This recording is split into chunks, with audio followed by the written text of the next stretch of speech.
So, good morning everyone. Good morning. सुबह सुबह ही सो गए हैं सब। हाँ, होमवर्क में कुछ दो एक क्वेश्चन दिए थे आप लोगों को। सो प्रैक्टिस असाइनमेंट कौन कौन सा था? Question number 2। सो एक छोटी सी बैलेंस शीट दी है। Y agrees to take over net assets of X. Equity share in X for purpose of absorption is valued at the rate of 70। हाँ, वेंडर कंपनी का एक इक्विटी शेयर का valuation दिया है। कितना है भाई? 70 रुपया है। और कितने शेयर हैं? 3000। तो 70 रुपया पर शेयर इंटू 3000 यानी कि 2,10,000। ये पैसा किसको देना पड़ेगा? इक्विटी शेयर होल्डर्स को। हाँ, चाहे आप कैश दो तो 2,10,000, शेयर्स के फॉर्म में दोगे तो भी इतना ही। हाँ, तो ये आप कहेंगे पीसी हो गया, पर ये किसका हुआ? इक्विटी का, क्योंकि इक्विटी शेयर की वैल्यू इतनी है। अच्छा, क्वेश्चन में प्रेफरेंस शेयर भी हैं, तो उनको भी जो पैसा देंगे वो भी क्या होगा? पीसी का पार्ट होगा। तो आगे लिखा है Y agrees to pay 60,000 in cash for payment to preference shareholders। हाँ, प्रेफरेंस शेयरहोल्डर्स को क्वेश्चन कह रहा है कि क्या करेंगे भाई? हम अपन कैश देंगे 60,000। हाँ, ये प्रेफरेंस शेयर्स की बात हो रही है। हाँ, इक्विटी का 2,10,000 अलग है। Equity shares will be issued at value of 120। Purchasing company ने कहा हम इक्विटी शेयर देंगे किस रेट पे? 120। हाँ, ये शेयर किसके भाव है? वेंडर कंपनी के। परचेजिंग कंपनी का एक शेयर कितने में दिया जाएगा? 120। तो 2,10,000 divided by 120, 1750 equity shares of Y limited at the rate of 120। तो 2,10,000 तो देना है इक्विटी को, 60,000 देना है प्रेफरेंस को। टोटल परचेज कंसिडरेशन कितना हो जाएगा? 2,70,000। हाँ, मेथड कौन सा है? पेमेंट है या नेट एसेट? हाँ, ब्रॉडली पेमेंट ही है। अब हाँ, मैंने क्यों वर्ड यूज़ किया ब्रॉडली पेमेंट है? क्यों? वैल्यू पर शेयर दी है ना, तो आप कहेंगे मैं दिस इंटू दिस करके कह सकता हूँ नेट एसेट कितने की है? 2,10,000। अच्छा, अब एक चीज़ और सुनिए। परचेजिंग कंपनी का एक शेयर 120 रुपये का है, वेंडर कंपनी का एक शेयर 70 रुपये का है। तो यहाँ तो अपन ने क्या किया? 70 रुपये का एक शेयर है इंटू 3,000 शेयर हैं, तो टोटल वैल्यू कितनी हो गई? 2,10,000।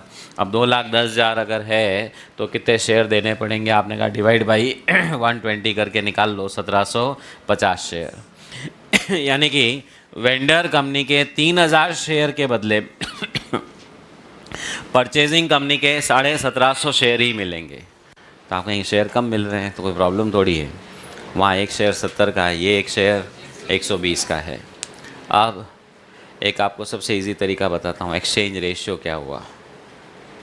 हाँ, 3,000 शेयर के बदले में 1,750, तो रेशियो क्या हो गया? 1,750 डिवाइड बाई 3,000,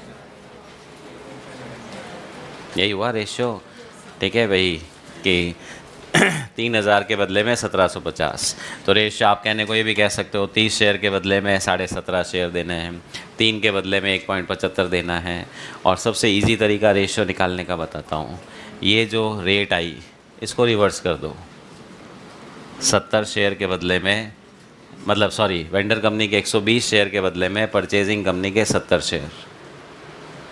भाई जो दोनों की रेट आई है ना, उसका रिवर्स क्या होगा? रेशियो।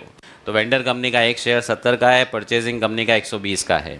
तो वेंडर कंपनी का एक शेयर 70 का है, तो 120 के बदले में 70 शेयर दे दो। रीज़न, वेंडर कंपनी के 120 शेयर की वैल्यू कितनी होगी? एक शेयर 70 का है तो 70 इंटू 120, 8,000। हाँ, तो आप कहेंगे 8,400 के बदले में वापस 8,400 मिलने चाहिए। अब इसका एक शेयर 120 का है, तो इसके 70 शेयर कितने के हुए? 8,400। तो एक्सचेंज रेशियो जो निकाला जाता है ना, 5 के बदले में 4 दे दो, ये दे दो, वो दे दो, उसका सिंपल सा लॉजिक क्या है? जो दोनों की मार्केट प्राइस है उसका इन्वर्स कर दीजिए, वो रेशियो हो जाएगा, बिकॉज वहाँ पे वैल्यू क्या होगी? सेम। तो आप चेक कर लीजिए, 120 शेयर के बदले में 70 शेयर दिए जाए तो 3,000 के बदले में कितने होंगे?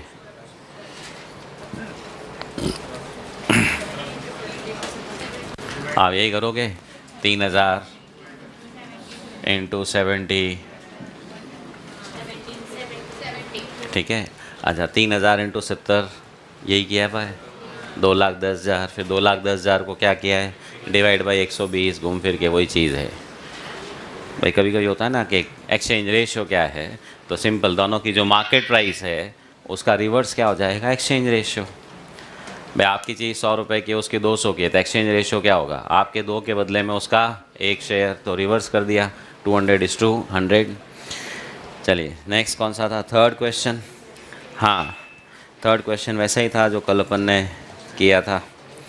हाँ, इसमें एक पॉइंट नंबर बी है, debtors and creditors include 43,350 owed by son to Neptune.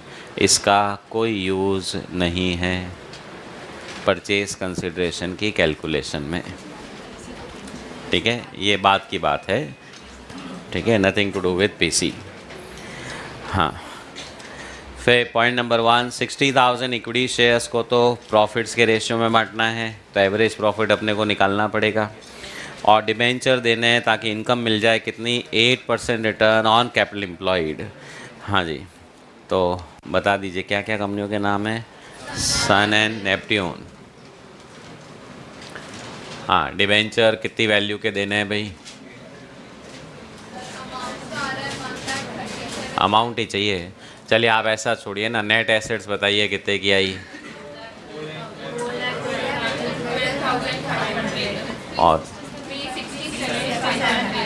हाँ, इस पे रिटर्न क्या रेट से चाहिए, और डिबेंचर पे क्या ब्याज मिलेगा, तो डिवाइड बाई 15% करके फेस वैल्यू ऑफ डिबेंचर आ जाएगा।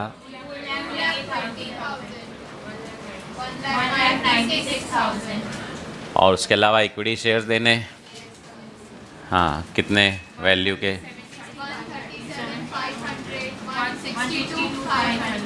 तो ये आपका परचेज कंसिडरेशन हो गया। यहाँ पे 3 साल के टोटल प्रॉफिट का रेशियो नहीं है, यहाँ 3 साल के एवरेज प्रॉफिट का रेशियो है। और कल वाले क्वेश्चन में क्या था, वो 2 या 3 साल जो भी दिए थे उसका टोटल प्रॉफिट का रेशियो था।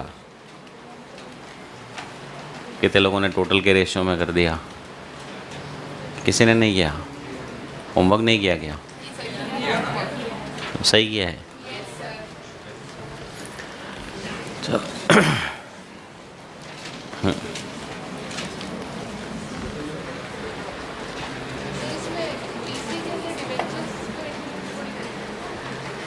पीसी में डिबेंचर होल्डर को कुछ भी दो वो इंक्लूड नहीं होगा।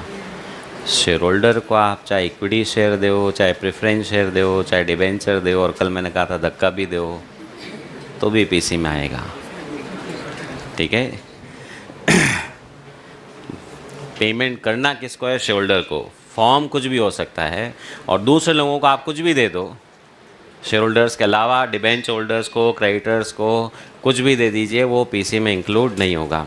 तो ये डिबेंचर्स दिए किसके हो जा रहे हैं, शेयर होल्डर्स को। शेयर होल्डर्स को दे रहे हैं, इसका मतलब पीसी का पार्ट है। चलिए अब वापस कल वाला डिस्कशन कंटिन्यू करते हैं। हाँ, कोई डाउट। तो amalgamation in nature of merger, अपन ने कल 5 कंडीशंस डिस्कस करी। पहली कंडीशन है वेंडर कंपनी की बैलेंस शीट में से सारी एसेट लाइबिलिटीज़ ले जाना ज़रूरी है, आप पिक एंड चूज़ नहीं कर सकते। दूसरा, जब उन एसेट्स को परचेजिंग कंपनी अपनी बुक्स में रिकॉर्ड करेगी, मतलब वो जो सेकंड वाली एंट्री है उसमें एग्रीड वैल्यूज़ नहीं लिखनी है, कौन सी वैल्यू लिखनी है, बुक वैल्यू, मतलब रीवैल्यूएशन परमिटेड नहीं है।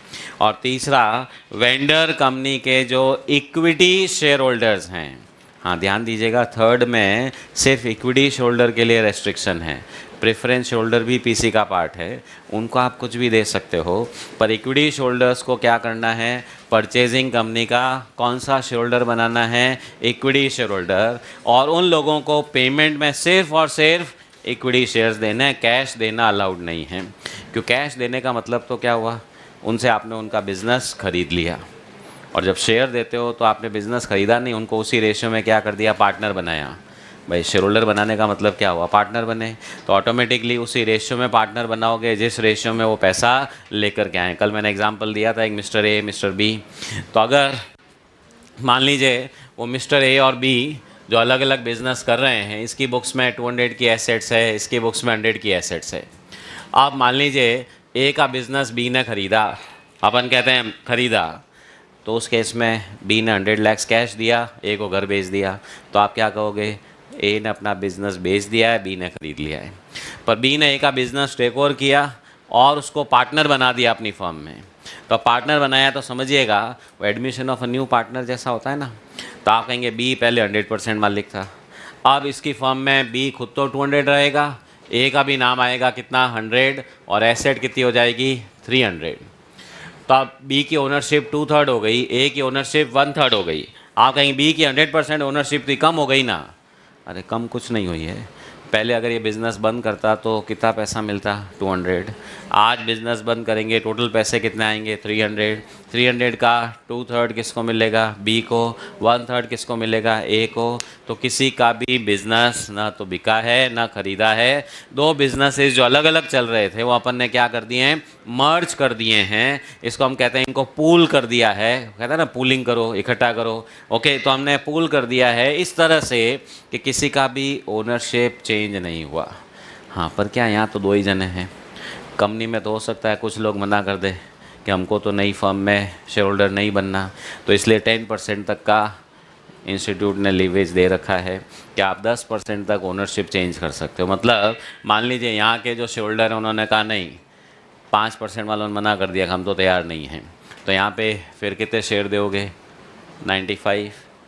और 5 का क्या करोगे? कैश दोगे। तो टू दैट एक्सटेंट आप कहेंगे ओनरशिप का रेशियो क्या होगा? चेंज होगा, वो परमिटेड है। पर अगर आपने मान लीजिए सिर्फ नाम के लिए इसको शेयर होल्डर बना दिया कि भाई तुम 10 ले लो, बाकी का कैश ले लो, हाँ ये तो हो ही सकता है ना। तो बी ने क्या किया? ए के शेयर होल्डर्स को कैश पकड़ा दिया, तो बी क्या करेगा? 90 कैश लेके आएगा और ए को 90 ही दे देगा। तो अब इसकी कैपिटल हो गई 290, इसकी हो गई 10। थर्ड कंडीशन जो है ना वो फुलफ़िल हो गई। थर्ड कंडीशन ने क्या बोला हुआ है? थ्योरी निकालो।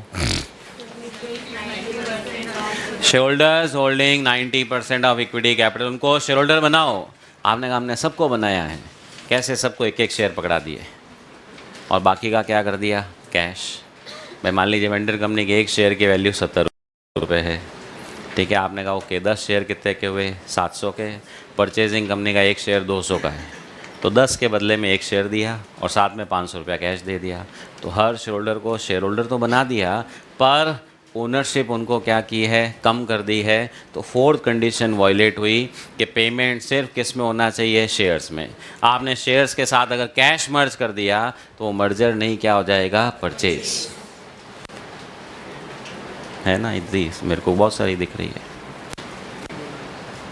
आ जाओ आ जाओ, बस 2 महीने की बात है, ज़िंदगी पर थोड़ी बैठना है। जगह रखो भाई, आपको बुला हुआ उधर, आप इधर क्यों आए? तो आओ इधर, आगे आओ। हाँ, आगे आने का मौका दे रहा हूँ मैं आपको, ठीक है। बढ़िया होगा तो यहाँ तक भी पहुँचा देंगे आपको। इधर आ जाओ, हैं? हाँ, क्या हुआ? किधर है?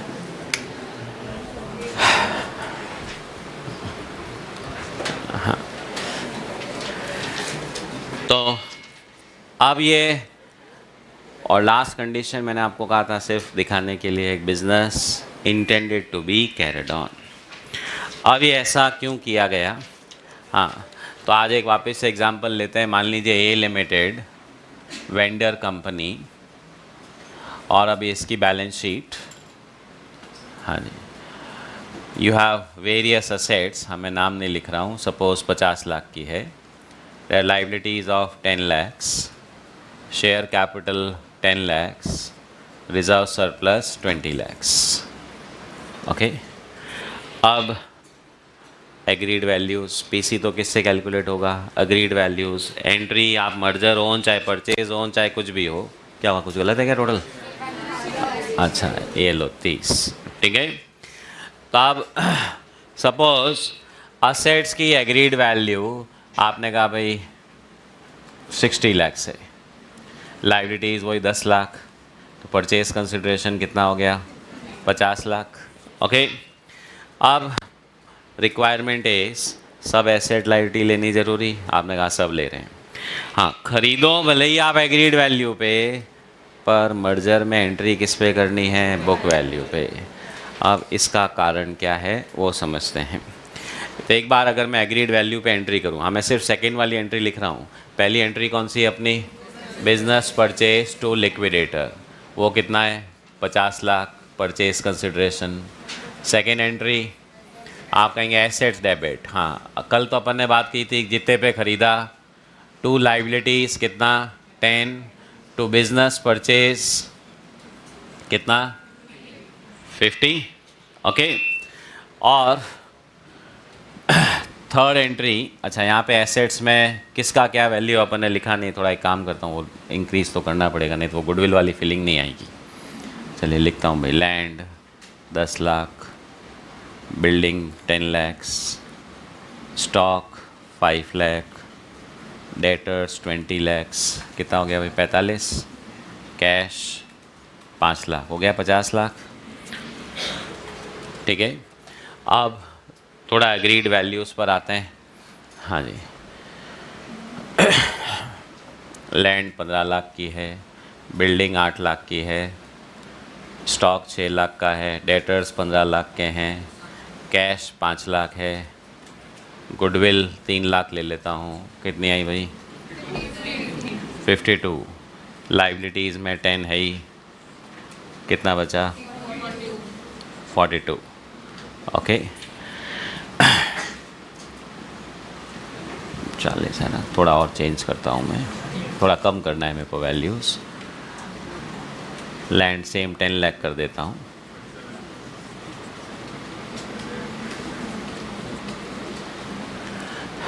ठीक है। तो अब हम जब एंट्री करेंगे, हाँ पी से कितना हुआ? 37 लैक्स।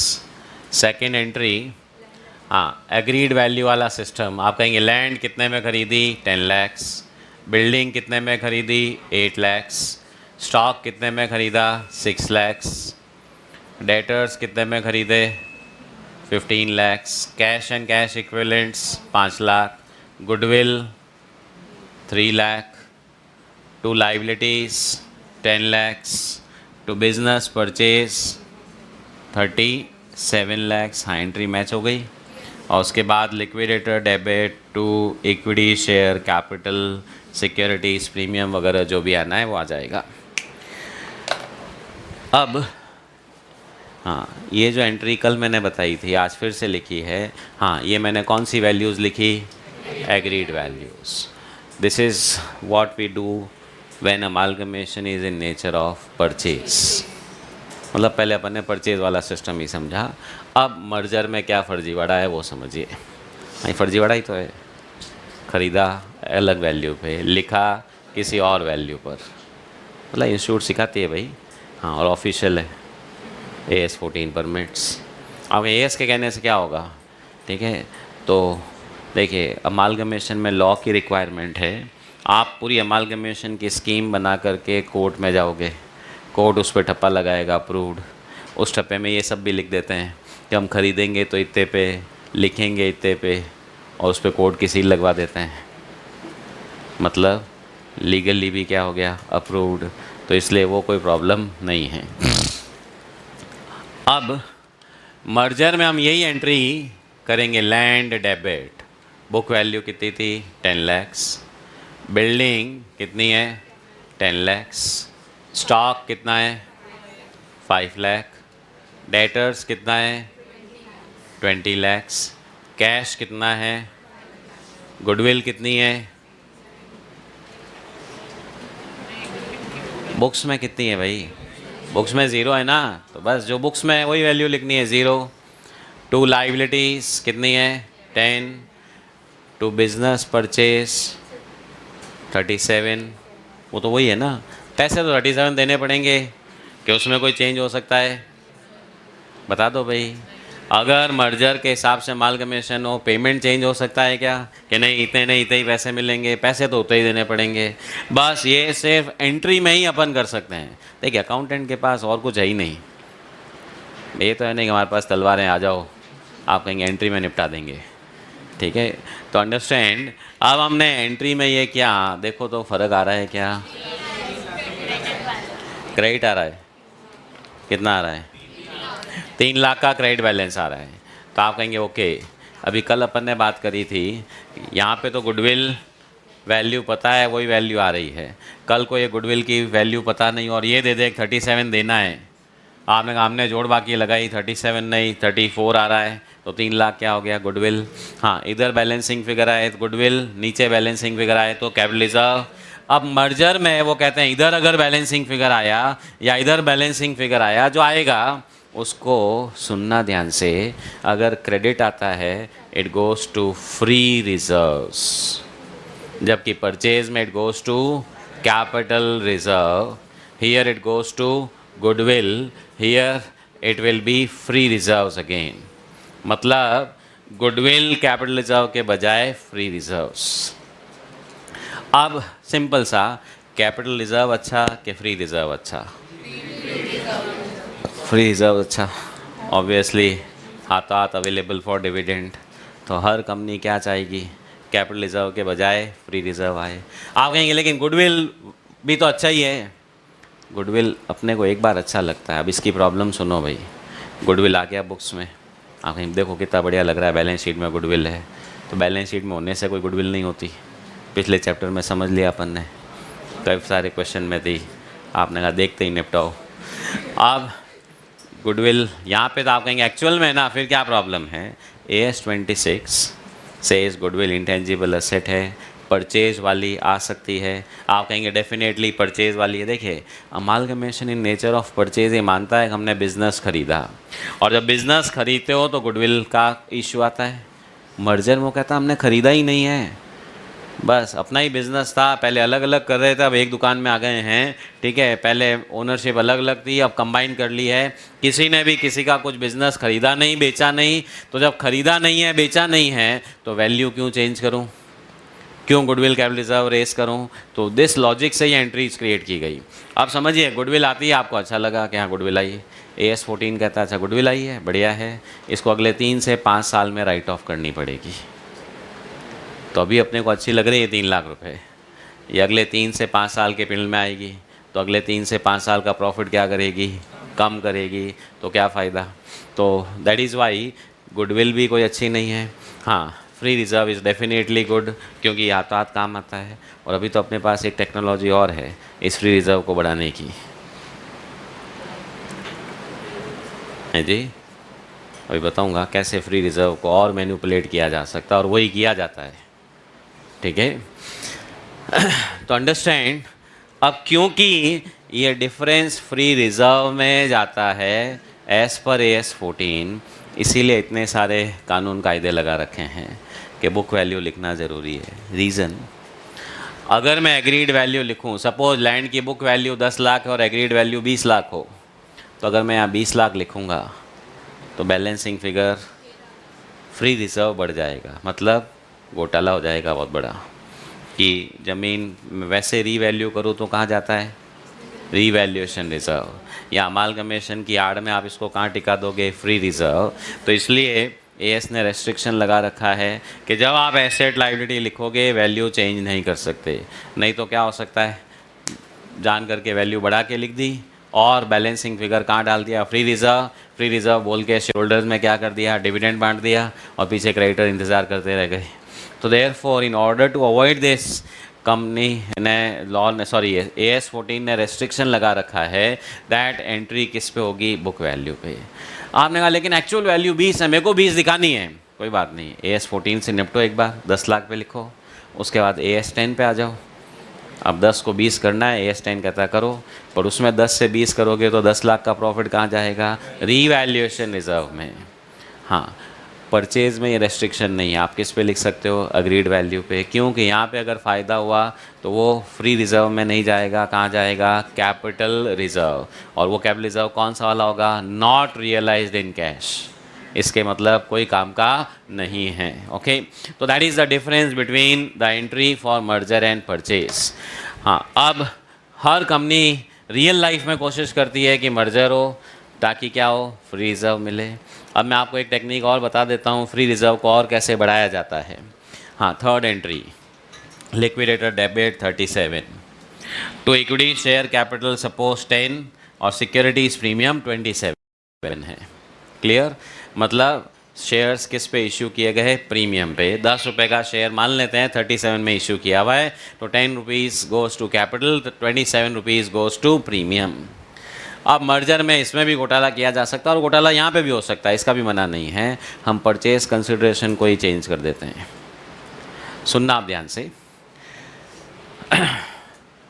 परचेजिंग कंपनी के एक शेयर की मार्केट वैल्यू 37 रुपीज़ है और बिज़नेस ख़रीदा कितने में? 37 लैक्स। तो आपने कहा 37 लैक्स डिवाइडेड बाई 37 रुपीज़, कितने शेयर दे दो भाई? 1 लाख शेयर। अच्छा, सुनना ध्यान से समझना। मैंने आपसे बिज़नेस ख़रीदा कितने में? 37 लैक्स में। अब मैं आपको अगर चेक काट के दूंगा, कितना काट के देना पड़ेगा? 37, कोई कम नहीं, कोई ज़्यादा नहीं। अच्छा, शेयर में दूंगा तो 1 लाख देने ही पड़ेंगे। अगर मैं 50,000 कहूँ तो आप तैयार होंगे क्या? क्योंकि शेयर का भाव तो मार्केट में कितना चल रहा है? 37। आप कहेंगे 1 लाख शेयर चाहिए, नहीं तो आपको नुकसान हो जाएगा। अच्छा, आप 1.5 लाख मांगोगे तो मैं दूंगा क्या? ठीक है। अच्छा, अब सबसे खास बात सुनना, ये शेयर मैंने 1 लाख शेयर्स आपको इशू कर दिए। अब मान लीजिए मैं मेरी बुक्स में इसकी एंट्री करना भूल जाऊं, सुनना ध्यान से, तो मार्केट में ये बिकेंगे या नहीं बिकेंगे? मैं एंट्री करना भूल गया।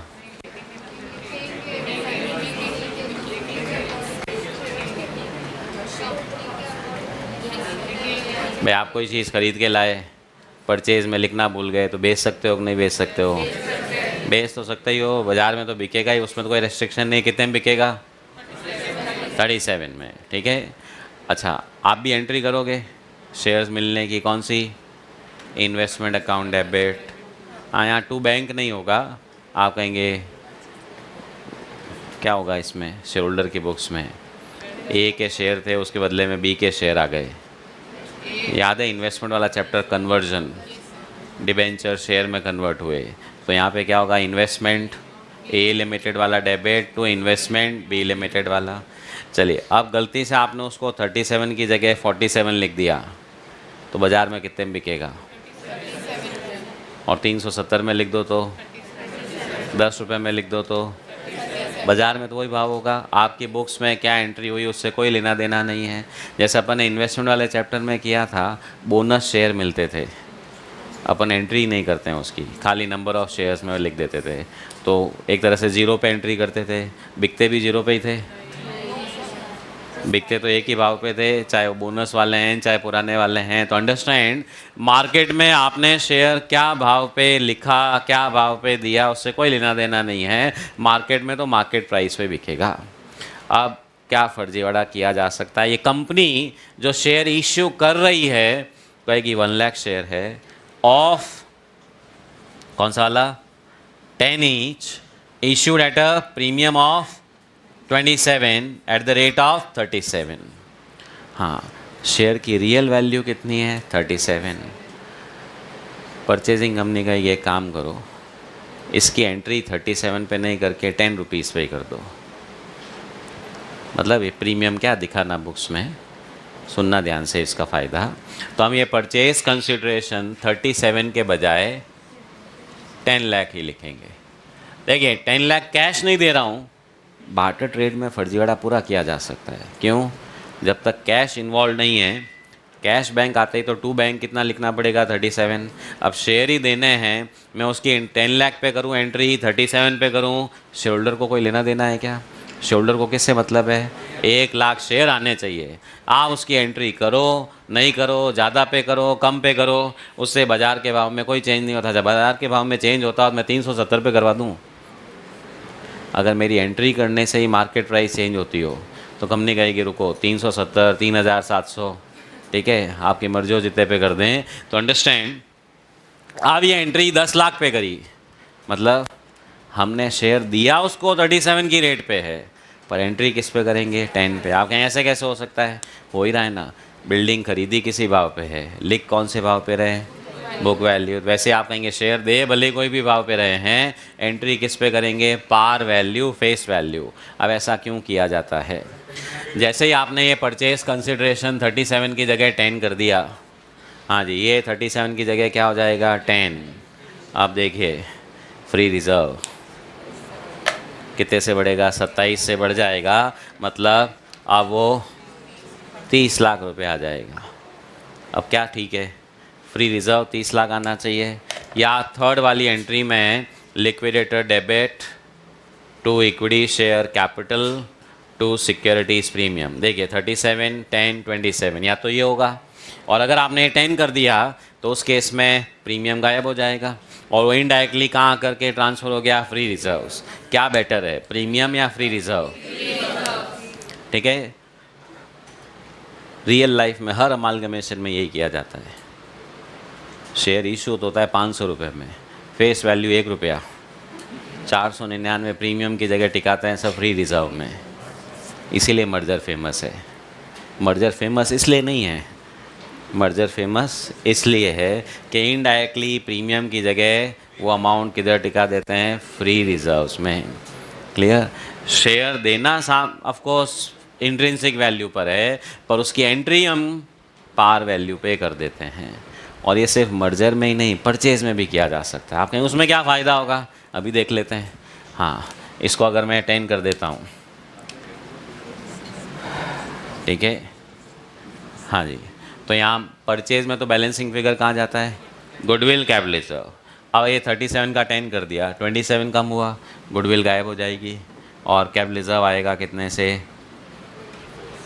देख लो एंट्री में 24 आएगा। भाई 3 हटा, इधर से 27 कम हुआ तो 24। अब गुडविल अच्छा है कि कैपिटल रिजर्व अच्छा है? गुडविल तो आगे जाके तकलीफ देगा, पीएनएल में राइट ऑफ करना पड़ेगा, उससे तो कैपिटल रिजर्व ही ठीक है। अब आप कहेंगे कैपिटल रिजर्व वर्सेस प्रीमियम, तो सुनो भाई, जहाँ प्रीमियम काम आ सकता है वहाँ कैपिटल रिजर्व तो काम आ ही सकता है। तो इसलिए कैपिटल रिजर्व में तो उल्टा फ्रीडम ज़्यादा है as compare to securities premium. तो इसलिए ये भी बेटर है कि हम कैपिटल रिजर्व में डाल दें। तो अंडरस्टैंड, इस चैप्टर में इस तरह के सब एडजस्टमेंट्स किए जा सकते हैं। तो परचेज कंसिडरेशन अगर कोई कहे रियली कितना है 37 लाख, दिखाने के लिए कितना है 10 लाख, ताकि वो 27 लाख प्रीमियम के बजाय मर्जर है तो फ्री रिजर्व में चला जाए और परचेज है तो कैपिटल रिजर्व में चला जाए, गुडविल उतनी कम हो जाए या एलिमिनेट हो जाए।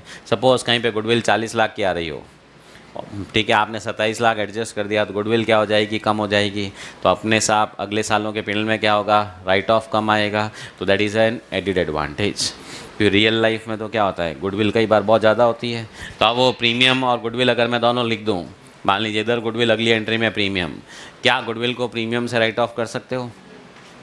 क्या कंपनी लॉ परमिट करता है? नहीं। या इनडायरेक्टली मैंने 37 का 10 करके क्या कर दिया? ये अचीव कर लिया। गुडविल इनडायरेक्टली क्या हुआ? प्रीमियम से एडजस्ट हो गई, ख़त्म हो गई, उल्टा कैपिटल रिजर्व और आ गया। और कैपिटल कभी नहीं भी आ रहा हो तो एटलीस्ट उतनी गुडविल तो क्या हो जाएगी? रिड्यूस हो जाएगी। तो मर्जर की ये रिक्वायरमेंट है दैट पांचों कंडीशन याद रखिएगा। सारी एसेट लायबिलिटी लेनी ज़रूरी, बुक वैल्यू पे एंट्री होगी, ख़रीदना बुक वैल्यू पे नहीं है, ख़रीदना तो एग्रीड वैल्यू पे ही है। मतलब अगर मैं ये कहूँ परचेज कंसिडरेशन, चाहे मर्जर हो चाहे परचेज हो, ये मर्जर और परचेज एंट्री करने का तरीका है। अमालगमेशन में पैसा तो उतना ही देना पड़ेगा, चाहे आपका मेथड ऑफ अकाउंटिंग कुछ भी हो। मेथड ऑफ अकाउंटिंग मर्जर है, परचेज है। मर्जर में बुक वैल्यू पे लिखना है, परचेज में एग्रीड वैल्यू पे। मर्जर में सबको लेना ज़रूरी है, परचेज में वो लेना ज़रूरी नहीं है। हाँ, जहाँ तक ये फर्जीवाड़ा करना है प्रीमियम हटा करके फ्री रिजर्व, कैपिटल रिजर्व, वो तो मर्जर में भी फ़ायदा देता है और वो परचेज़ में भी आपको बेनिफिट देता है। मर्जर में फ्री रिज़र्व बढ़ता है, परचेज़ में गुडविल कम होती है या कैपिटल रिज़र्व बढ़ता है। ठीक है। हाँ, मर्जर में कंडीशन फर्दर क्या है? इक्विटी शोल्डर को इक्विटी शेयर होल्डर बनाना ज़रूरी और कंप्लीटली पेमेंट किस में होना चाहिए? इक्विटी शेयर्स में। अब क्वेश्चन में हमको कैसे पता चलेगा मर्जर है या परचेज़ है? अच्छा, उससे पहले थोड़ा आगे और पढ़ लेते हैं, थ्योरी निकालिए।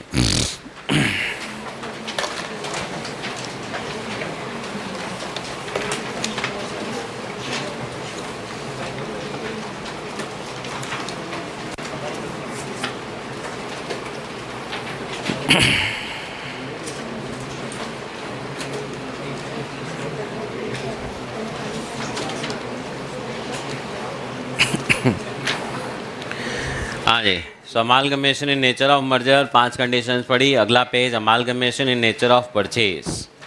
क्या लिखा है? If any of the conditions of merger are not fulfilled, it is amalgamation in nature of purchase. बहुत सिंपल है। अच्छा, ये 5 में से कोई एक फुलफिल होनी चाहिए, पाँचों? ऑल 5 कंडीशन, यानी 5 में से एक फुलफिल हो गई। 5 की 5 फुलफिल हुई तो मर्जर, और एक भी वॉयलेट हुई परचेज। और सबसे खास बात, पाँचों फुलफिल हो रही है। फिर भी कोई कंपनी कहे नहीं हमको एंट्री तो ये करनी है, ये सबके लिए खुली है।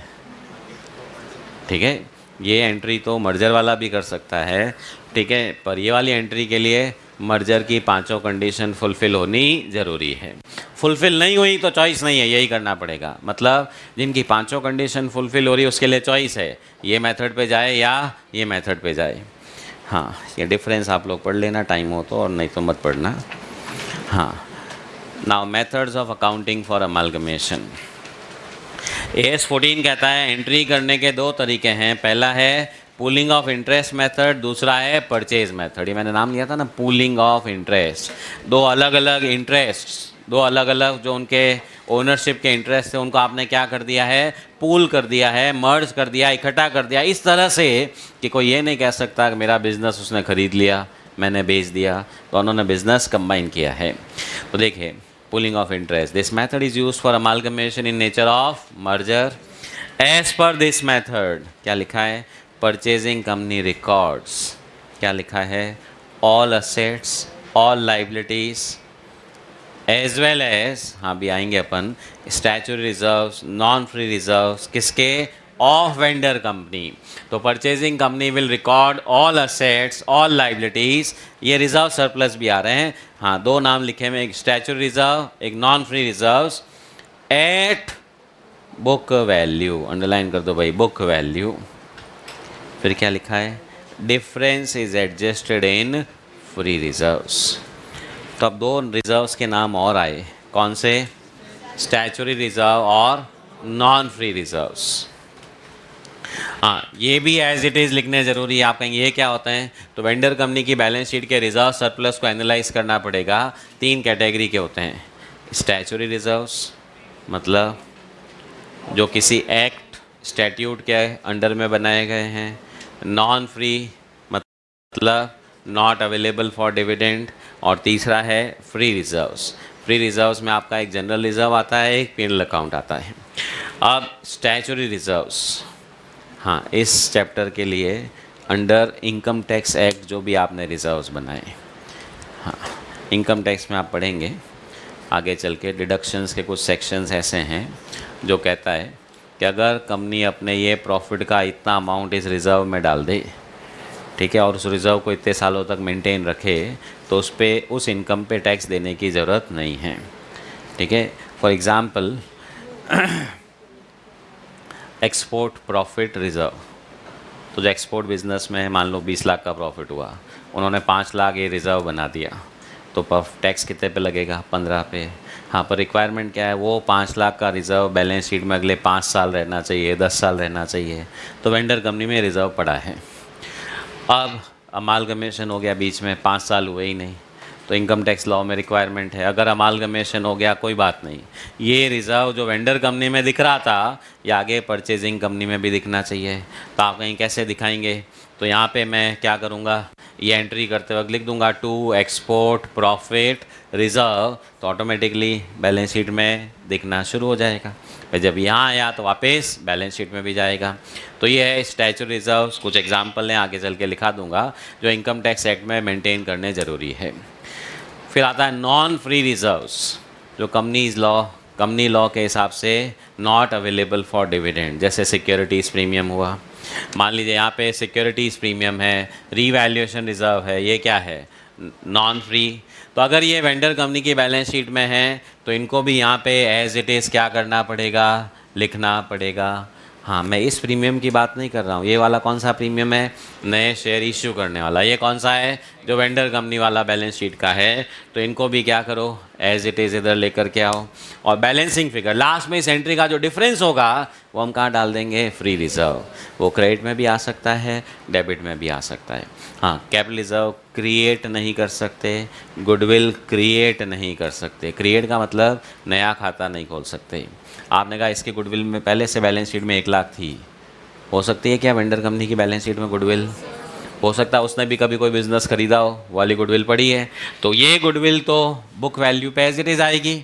हम इस गुडविल को चेंज नहीं कर सकते। इधर कोई कैपिटल रिजर्व पड़ा था तो वो एज इट इज़ आ जाएगा, पर नया कैपिटल रिजर्व अकाउंट खोल नहीं सकते। तो मर्जर में क्या करना है, अगर मैं सीधा सीधा कहूँ ना, पूरी की पूरी बैलेंस शीट ही कॉपी पेस्ट हो रही है। ये पूरा का पूरा यूं के यूं लिखना है, ये यूं के यूं, रिजर्व सरप्लस में खाली फ्री रिजर्व छोड़ दो, वो बैलेंसिंग फिगर है, बाकी यूं के यूं जाने हैं। एक शेयर कैपिटल नहीं आ रहा है, उसकी जगह क्या आता है, परचेज कंसिडरेशन। भाई एंट्री अगर मैं देखूं, बैलेंस शीट की एसेट साइड पूरी कॉपी पेस्ट हुई, लाइबिलिटी साइड में एक शेयर कैपिटल नहीं आया और एक फ्री रिजर्व नहीं आया, बाकी तो पूरी की पूरी क्या हुई, कॉपी पेस्ट। शेयर कैपिटल की जगह कौन आया, बिजनेस परचेज, और फ्री रिजर्व अमाउंट जो है वो क्या हो गया, बैलेंसिंग फिगर। इसका मतलब मैथमेटिकली क्या मैं ये कह सकता हूँ कि ये शेयर कैपिटल और परचेज कंसिडरेशन में जितना फ़र्क होगा उतना फ्री रिज़र्व एडजस्ट हो जाएगा। जैसे मान लो इस एग्जांपल में फ्री रिज़र्व ये पूरा 30 लाख, 10 लाख थी, परचेज कंसिडरेशन 37 था, कितना एक्स्ट्रा है, 27। तो अपने फ्री रिज़र्व ओरिजिनली कितना आया था, 3 लाख आया था ना। 30 लाख की जैसे कितना कम हुआ, 27। भाई आप समझो ना, यहाँ बिज़नेस परचेज 10 के बजाय अगर मैं 37 लिख रहा हूँ तो ये 30 के बजाय कितना हो गया, 3। फिर अपन ने एक मॉडिफाई करके देखा कि बिज़नेस परचेज में 10 ही लिखो, मतलब शेयर कैपिटल के बराबर ही हो गया, तो ये कैपिटल रिजर्व भी कितना आ रहा था, 30। तो अगर आप AS 14 पढ़ेंगे, उसकी लैंग्वेज में यही लिखा हुआ है कि difference between this share capital and purchase consideration is adjusted in free reserve. और अपन ने क्वेश्चन सॉल्व करने के हिसाब से थोड़ा तरीका अलग कर दिया कि अपन तो सीधा बैलेंसिंग फिगर क्या लिख देंगे, फ्री रिजर्व। भाई ऐसा थोड़ी होगा पहले 30 लिख के फिर काट के 3 करूँगा, मैं बैलेंसिंग फिगर ही लिखूँगा। ओके, तो ये मर्जर की रिक्वायरमेंट है। यहाँ परचेज मेथड में क्या लिखा है, this method is use for amalgamation in nature of purchase. In this method assets liabilities of vendor company, कौन सी वाली, टेकन ओवर। देखिए ऊपर वाले सेंटेंस और इस वाले सेंटेंस में फ़र्क देखना। ऊपर वाले में क्या लिखा हुआ था, ऑल असेट्स, ऑल वर्ड को अंडरलाइन कर दो ऊपर वाले पे, और यहाँ पे क्या लिखा है, टेकन ओवर, क्योंकि यहाँ पे सब खरीदना ज़रूरी नहीं है। तो एसेट लायबिलिटीज कौन सी वाली, taken over by purchasing company, या रिकॉर्डेड एट, अंडरलाइन करना कौन सी वैल्यू, अग्रीड वैल्यू, और डिफरेंस कहाँ ट्रांसफ़र होगा, गुडविल कैपिटल रिजर्व। अच्छा ऊपर और क्या एक्स्ट्रा लिखा हुआ था, statutory reserve, non free reserve, ये नीचे वाले में नहीं लिखा हुआ। इसका मतलब इस वाली एंट्री में कोई स्टैचुरी रिजर्व या नॉन फ्री रिजर्व्स नहीं आएंगे, जबकि इस वाले में वो सब भी आएंगे। अब ऊपर वाले में लिखो, पूलिंग ऑफ इंटरेस्ट मेथड में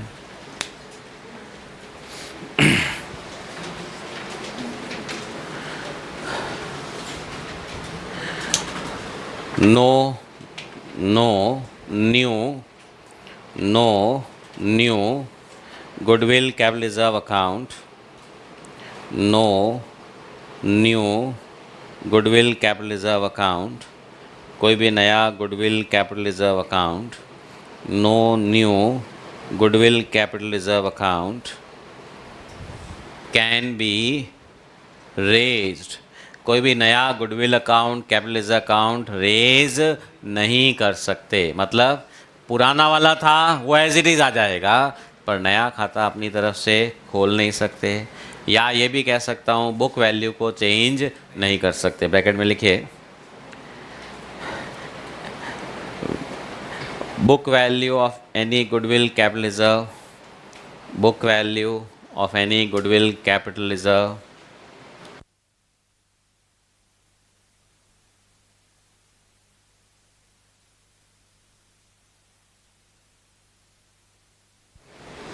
in balance sheet of vendor company, book value of any goodwill capital reserve in balance sheet of vendor company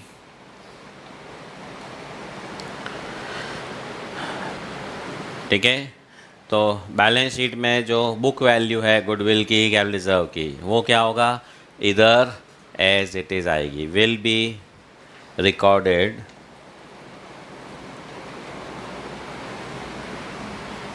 at same value, will be recorded at same value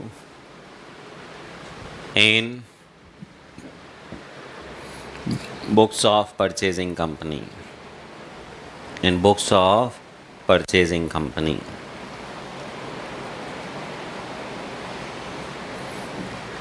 ठीक है। हाँ, तो merger में और purchase में बहुत आसान सा फ़र्क है। मर्जर में सबको लिखना है किस वैल्यू पे, बुक वैल्यू पे, और बैलेंसिंग फिगर कहाँ जाएगा, फ्री रिजर्व्स। परचेज में किसको लिखना है, जो लिया है, किस वैल्यू पे लिखना है, जितने पे लिया है, अग्रीड वैल्यू, और डिफरेंस कहाँ जाएगा, गुडविल, कैपिटल रिजर्व। अच्छा, इस वाले केस में कई बार डिफरेंस आएगा ही नहीं। कब, जब आपका पीसी नेट एसेट्स पे हो।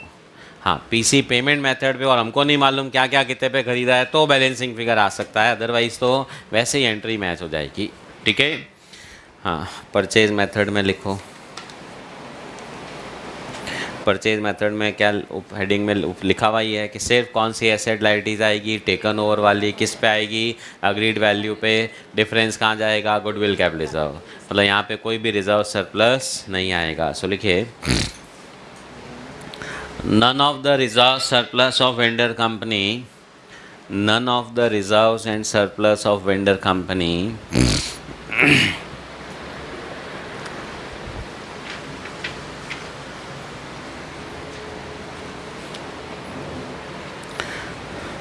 will be recorded, none of the reserve surplus of vendor company will be recorded in books of, will be recorded in books of purchasing company.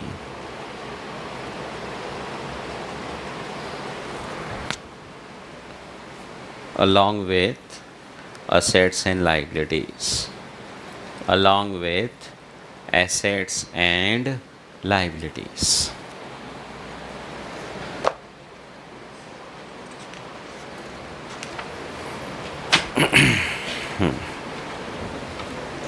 अब अगले पेज पे थोड़ी अकाउंटिंग एंट्रीज है। हाँ, एक पे मर्जर है और अगले पेज पे परचेज है, दोनों को कंपेयर करते हुए अपन पढ़ लेंगे। हाँ जी, तो देखिए पहली एंट्री कौन सी है, परचेज कंसिडरेशन ड्यू करने की एंट्री, वही business purchase to liquidator of vendor company, और ये अमाउंट कौन सा होगा, परचेज कंसिडरेशन। मर्जर में भी एंट्री सेम है, परचेज में भी सेम है।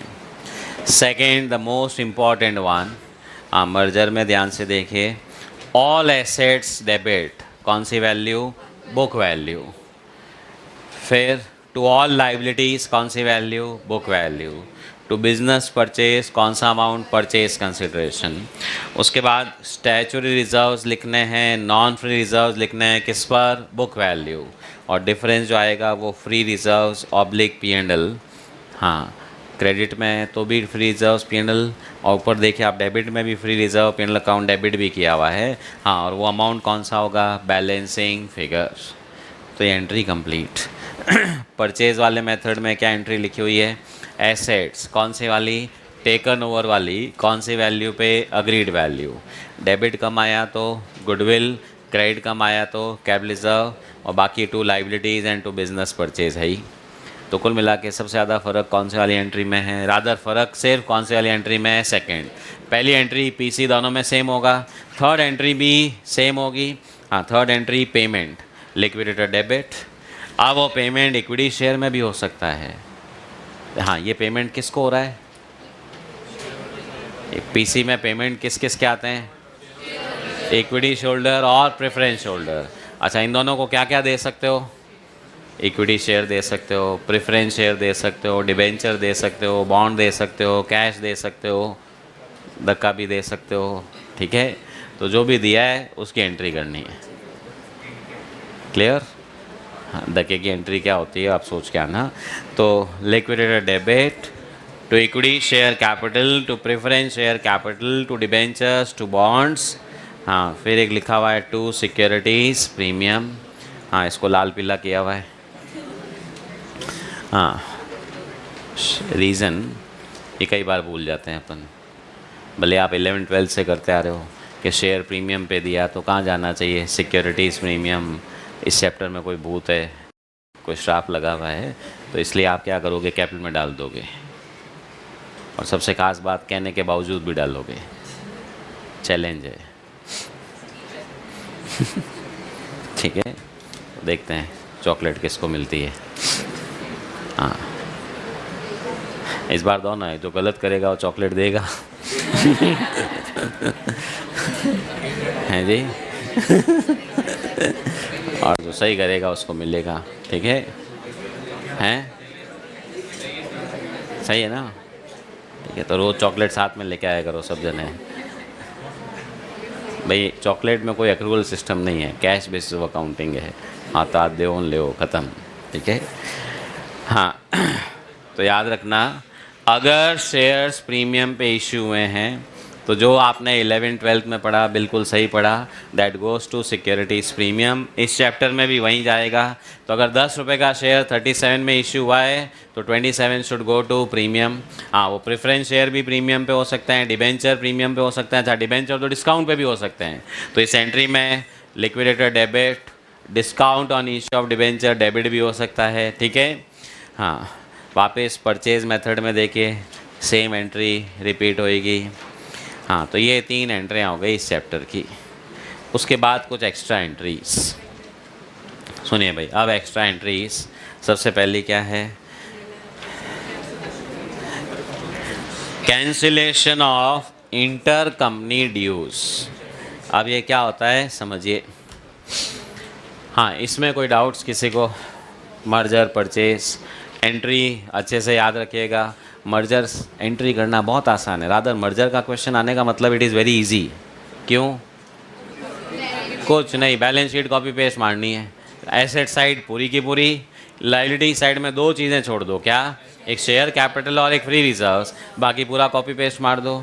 शेयर कैपिटल की जगह क्या आ जाएगा? टू बिजनेस परचेज, और लास्ट में टू फ्री रिजर्व्स। तो इसीलिए मर्जर का क्वेश्चन नहीं आता है, क्यों? आसान हो जाता है ना। परचेज में याद रखो सबसे पहले कौन सी ली, आपने कहा सब आने दो, पता चला सब ली नहीं। ठीक है, फिर कौन सी वैल्यू पे ली वो भी याद रखो। ठीक है, तो इसलिए परचेज़ में ये वाली एंट्री में ध्यान ज़्यादा रखना पड़ता है। इसीलिए एग्ज़ाम में परचेज़ का क्वेश्चन ज़्यादा आता है। ठीक है, कि कुछ पीछे छूट गई एसेट, फिर उसका भी सल्टारा करवाएगा क्वेश्चन, वेंडर कंपनी ने इसका क्या किया, किसको बेचा, क्या किया। ठीक है, परचेज़ में तो कुछ जो ली है उसकी एग्रीड वैल्यू भी ध्यान रखो। तो यहाँ पे मेहनत ज़्यादा रहती है एज़ कम्पेयर टू मर्जर्स। ठीक है, हाँ, बट रियल लाइफ में क्योंकि ये फ़ायदा मिलता है फ्री रिज़र्व वाला, इसलिए रियल लाइफ में हर कंपनी की कोशिश क्या रहती है, अमालगमेशन कौन सा नेचर का होना चाहिए, मर्जर, मेथड ऑफ अकाउंटिंग कौन सी मिले, पूलिंग ऑफ इंटरेस्ट। हाँ, भले अब उनको ये बिल्डिंग की ज़रूरत नहीं है, लैंड की ज़रूरत नहीं है, पर एक बार तो मर्जर में क्या करेंगे, एक्वायर करेंगे, फिर इसको क्या कर दो, बेच दो। भाई वो तो पॉसिबल है ही ना कि बाद में क्या करो, बेच दो। हाँ, पर मर्जर के साथ दूसरी आगे रेस्ट्रिक्शन चल के क्या है, इक्विटी शोल्डर को सिर्फ क्या दिया जा सकता है, इक्विटी शेयर। हाँ, प्रेफरेंस शोल्डर को कुछ भी दो मर्जर में, प्रॉब्लम नहीं है, पर इक्विटी शोल्डर को सिर्फ क्या दे सकते हैं, इक्विटी शेयर। उनको प्रेफरेंस शेयर, कैश वगैरह नहीं दिया जा सकता। हाँ, कैश सिर्फ किसके लिए दिया जा सकता है, फ्रैक्शन के लिए, जबकि परचेज में कोई रेस्ट्रिक्शन नहीं, आपकी मर्जी हो जैसे पेमेंट करो। तो आप समझिए, कोई भी क्वेश्चन पढ़ के अपन कैसे आइडेंटिफाई करें कि मर्जर है कि परचेज़ है। तो सबसे पहला चेक करिए इक्विटी शोल्डर को पेमेंट किस फॉर्म में हो रहा है। अगर कैश प्लस शेयर्स हैं, परचेज़ हो गया। सिर्फ शेयर्स हैं, आप कहेंगे चलो एक कंडीशन तो फुलफिल हुई। फिर आप ये चेक करो क्या सारी एसेट लाइटी ले रहे हैं कि नहीं ले रहे हैं। पता चला सिर्फ एक छोड़ दी, आपने कहा काम ख़त्म, मर्जर नहीं, क्या होगा, परचेज़। फिर बुक वैल्यू है कि एग्रीड वैल्यू है। आपने एग्रीड वैल्यू तो पीसी निकालने के लिए है, एंट्री तो मेरे हाथ में है, मैं बुक वैल्यू पे करूँ कि किस पे करूँ। तो सुनो भाई, क्वेश्चंस के पॉइंट ऑफ व्यू से अगर एग्रीड वैल्यू दी है तो आप कहेंगे ठीक है पीसी निकालने के काम आएगी, पर एंट्री तो मैं चाहूँ तो इस पर कर सकता हूँ, चाहूँ तो इस पर कर सकता हूँ। मतलब अब मैं उसको मर्जर से सॉल्व करूँ, परचेज से सॉल्व करूँ, तो मेरी इच्छा है, ठीक है। पीसी निकालने के लिए कौन सी वैल्यू चाहिए? Agreed value. अब मर्जर में एंट्री किस पे करनी है? Book value. सपोज आपने कहा सारी एसेट्स ली जा रही है, लाइबिलिटीज ली जा रही है, आपने कहा मर्जर की एक कंडीशन फुलफिल। इक्विटी शोल्डर्स को सिर्फ इक्विटी शेयर दिया जा रहा है, आपने कहा मर्जर की जो थर्ड और फोर्थ कंडीशन है वो भी फुलफिल्ड। सेकेंड कंडीशन क्या कहता है कि एसेट लाइबिलिटीज़ को रिकॉर्ड किस पे करना है? बुक वैल्यू पे। खरीदने का थोड़ी बोला है, बुक वैल्यू पे खरीदना है। तो अब एग्रीड वैल्यू दी है, तो अब मैं इसको मर्जर से सॉल्व करूँ परचेज से? तो सुन लो भाई ध्यान से, अगर एग्रीड वैल्यू दी है मैं एंट्री भी एग्रीड वैल्यू पे करूँगा, इसका मतलब मैं उसको परचेज से सॉल्व करूँगा। तो आप कहीं फिर मर्जर से कब होगा? जब क्वेश्चन में एग्रीड वैल्यू दे ही नहीं, देगा ही नहीं, तो फिर क्या करना पड़ेगा?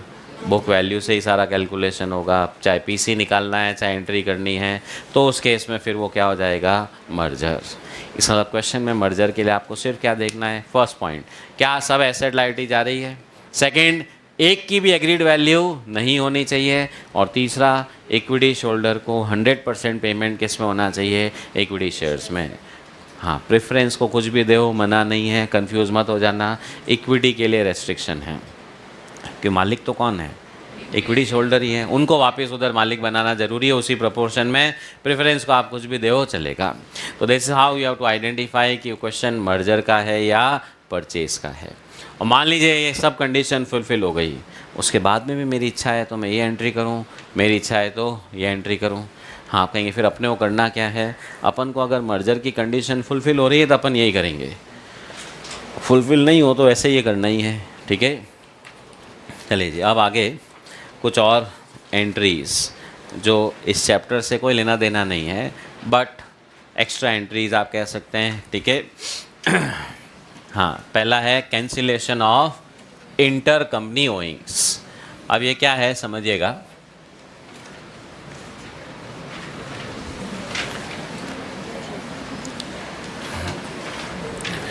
सपोज वेंडर कंपनी की बैलेंस शीट में you have debtors which is purchasing company 10 lakhs। तो इधर परचेजिंग कंपनी की बैलेंस शीट में कौन होगा? क्रेडिटर, जिसमें नाम किसका है? Vendor company 10 lakhs। सुनना ध्यान से, दोनों एक दूसरे से पैसा मांगते हैं या देना है। एक तरीका तो क्या है, अमालगमेशन से पहले ये इसको पे कर दे, झगड़ा ही ख़त्म हो जाएगा। दूसरा है कि अब कौन पे करे, रहने दो। अच्छा, अमालगमेशन हुआ, इसका बिजनेस इसने ख़रीदा, तो इसकी बुक्स में सेकंड वाली एंट्री क्या होगी? Assets debit to liabilities to business purchase and so on. अब उस एसेट्स में वो लिखेगा डेटर डेबिट कितना? भाई वाला डेटर आएगा ना 10 lakhs, आ गया। तो अमालगमेशन के बाद वाली जो बैलेंस शीट बनेगी, उधर डेटर आएगा कितना? 10। इधर क्रेडिटर पहले से था कितना? 10। इसमें नाम किसका है? वेंडर कंपनी का। हाँ, इसमें नाम किसका है? Purchasing company. और ये बैलेंस शीट किसकी है? मतलब खुद की बैलेंस शीट में खुद का ही नाम। अच्छा, ये पैसा 10 लाख लेना है, किससे?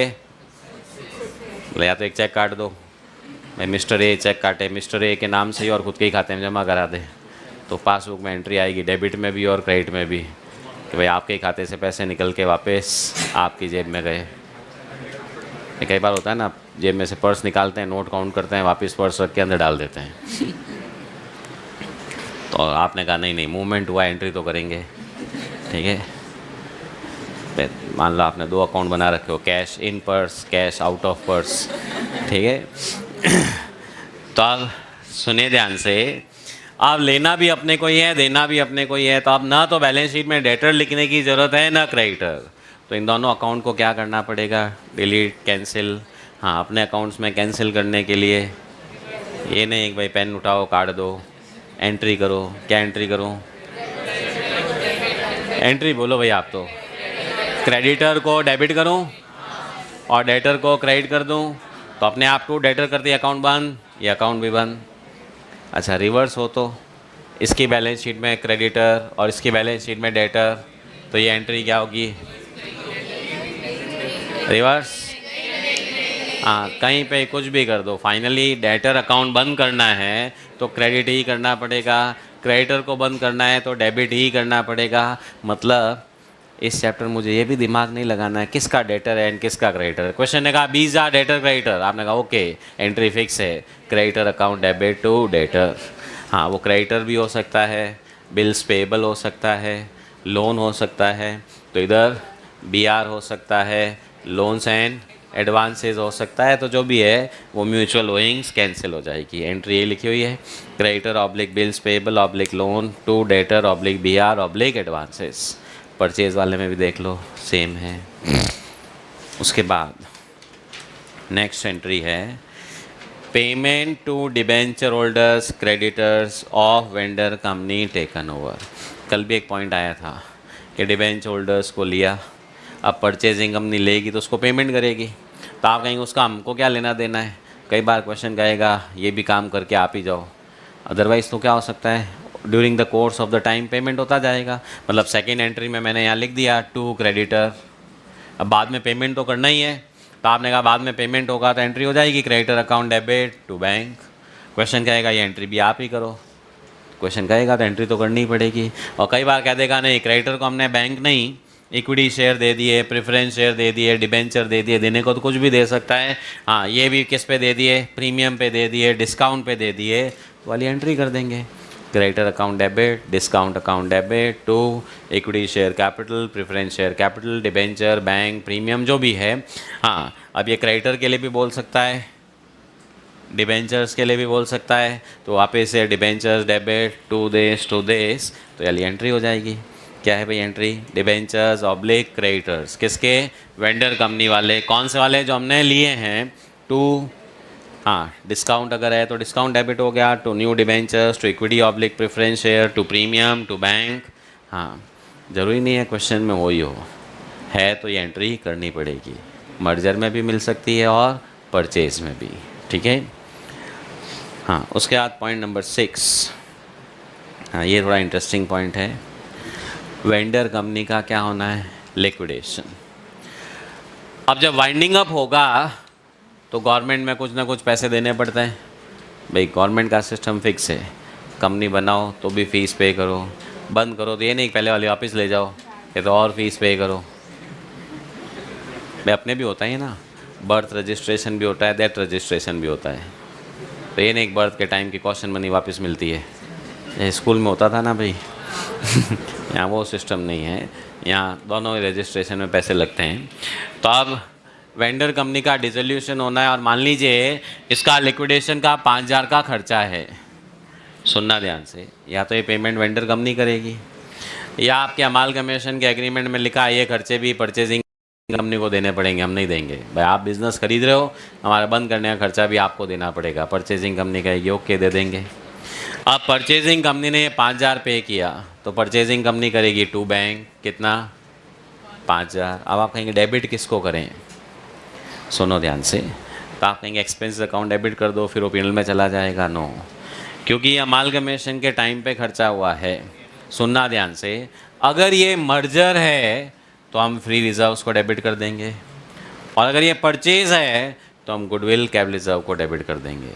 इसका लॉजिक, रीज़न समझिएगा। हम परचेज मेथड में जो एंट्री करते हैं, assets account debit to liabilities to business purchase, और बैलेंसिंग फिगर कहाँ डाल देते हैं, गुडविल में। अब समझ लो आपने एक एक्स्ट्रा लाइबिलिटी ली है, क्या, कि 5,000 ये खर्चा भी हम करेंगे। तो अगर ये एक्स्ट्रा लाइबिलिटी को मैं यहीं पे रिकॉर्ड कर लूँ सेकेंड एंट्री में, मैं यहाँ पे लिख दूँ to liability for liquidation expenses 5,000, तो इसका बैलेंसिंग फिगर इफेक्ट किस पे जाएगा, गुडविल। और अगर मैं यहाँ नहीं लिख के बाद में एंट्री करूँ, अच्छा ये मान लो यहाँ लिख दी एंट्री, तो अगली एंट्री क्या करूँगा, liability for liquidation expenses account debit to bank. आपने कहा नहीं यहाँ ये कौन माता पच्ची करे, जो है वही लिख दो, बहुत है, बाद में याद आया अरे ये पे करना, इधर लिखना भूल गए, ऐसे समझ लो। अब मैं एंट्री कर रहा हूँ तो इसको तो डेबिट कर नहीं सकता, तो अब मैं सीधा ही किसको डेबिट कर दूँ, गुडविल को। भाई उस वक्त नहीं किया तो गुडविल कम आई, बाद में किया तो गुडविल में ट्रांसफ़र कर दिया, या मैं उसी वक्त क्या करूँ, लाइबिलिटी क्रिएट कर लूँ तो भी इफेक्ट कहाँ जाएगा, गुडविल। हाँ, ये करना नहीं है, ये सिर्फ आपको इम्पैक्ट एनालिसिस बता रहा हूँ कि वाई वी डेबिट गुडविल, क्योंकि it is part of amalgamation. आप ये समझो ना, आप पैसा दे रहे हो, ये इसके अलावा एक और पेमेंट करना है तो उतनी गुडविल आपकी बढ़ जाएगी। या अगर सेकेंड एंट्री में कैपिटल रिजर्व आया था तो फिर इधर गुडविल नहीं, किसको डेबिट कर दूंगा, कैपिटल रिजर्व को। और मर्जर में अपना बैलेंसिंग फिगर कहाँ जाता है, फ्री रिजर्व्स, तो इसलिए डेबिट किसको कर देंगे, फ्री रिजर्व्स। तो एंट्री देखिए ये लिखा हुआ है फ्री रिजर्व टू बैंक, और परचेज वाले में क्या लिखा हुआ है, गुडविल अकाउंट डेबिट या capital reserve account debit to bank. ठीक है। हाँ, 7th एंट्री है adjustment for unrealise profit in stock. अब ये क्या है, वेंडर कंपनी ने परचेजिंग कंपनी से कुछ स्टॉक खरीदा हुआ था, क्लियर। तो सपोज़ परचेजिंग कंपनी ने 10,000 का स्टॉक 12 में बेचा, तो इसकी बैलेंस शीट में वो स्टॉक कितना है, 12। ठीक है। अच्छा, ये 10 का 12 में बेचा, अब वेंडर कंपनी को ख़रीद लिया। हाँ, आता हूँ। अब वेंडर कंपनी को ख़रीद लिया तो व्हाट विल हैपन, ये स्टॉक वापस से परचेजिंग कंपनी के पास आएगा। तो स्टॉक अकाउंट यहाँ एसेट्स में स्टॉक डेबिट कितने पे होगा, 12 पे। बैलेंस शीट में पहुँच जाएगा कितने पे, 12 पे। अब खुद का ही माल था जो 10 में बेचा था, सॉरी 10 का 12 में बेचा था, ये वापस आ गया सेल्स रिटर्न।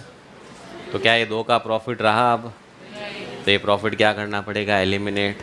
अच्छा, सीधा सीधा अगर मैं यहीं पे इसको 10 कर दूँ तो गुडविल क्या होगी, 2 लाख से बढ़ जाएगी। आपने इधर 12 लिख दिया, बाद में कहा टू स्टॉक करना है, तो डेबिट किसको कर दूँ, गुडविल को। ये तो कब बात हुई, परचेज।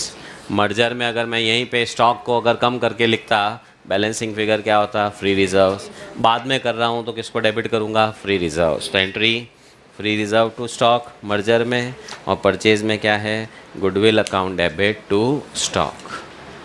ठीक है। लास्ट वाली एंट्री कल करेंगे अपन। तो आज ये एंट्रीज वापस से थोड़ा रिव्यू करिएगा, कल इसके क्वेश्चन शुरू करेंगे।